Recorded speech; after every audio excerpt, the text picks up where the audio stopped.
Hello everyone. In this short tutorial we will see how to use a layer, be it a fill layer or a substance material, in multiple texture sets in a Substance Painter project. The tutorial was created with the 2019 version of Substance Painter but is also valid with previous and later versions.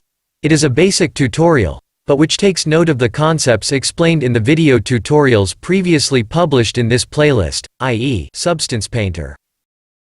To see what the Instantiate across texture sets function is, what it can be used for and how to use it, let's start with a concrete example, which I am now showing on the video. A scenario in which there are multiple texture sets, associated with various objects, to which we want to provide a layer, the same for everyone. In this case, it is a noise layer, obtained by multiplying a texture clouds to the layers below it, as explained in the video tutorial, how to add some randomness to a tiled material. In this case, instead of copying and pasting the layer in all the texture sets, we can proceed as follows. We define the layer, or the material, for a single texture set, then right-click on that layer and choose Instantiate across texture sets, to create an instance on other texture sets.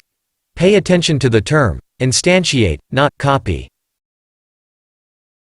The difference between the two terms is that the copy creates a separate element, which can be modified individually, so the original and the copies will not affect each other. On the other hand, the instance creates duplicates, therefore called instances, not copies, that will share the same information as the original item, so the instance one will be changed if and when the original one is changed. It goes without saying, therefore, that the instance is to be preferred to the copy when we want to apply the exact same effect on more surfaces.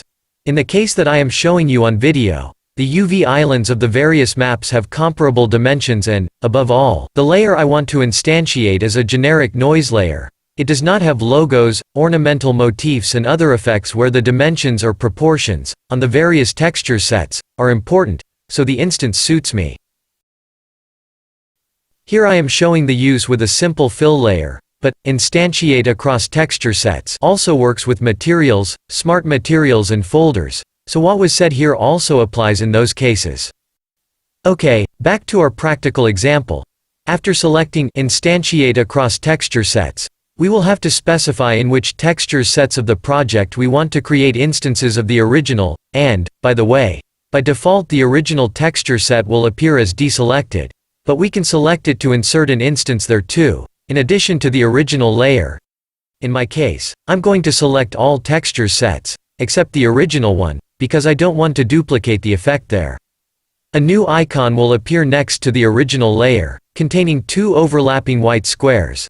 This icon serves to remind us that that layer is the original instantiated by other texture sets. In the other texture sets, we will have a similar icon for the instances, but with two overlapping empty squares. The changes will then be made in the original layer and will be immediately visible in those with instances. Warning: deleting the original layer will cause the deletion of all its instances in all the other texture sets.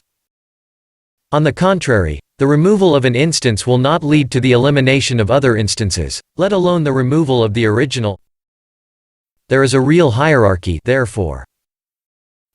Well, for this very short, but, I hope, useful, video tutorial, that's all. See you soon.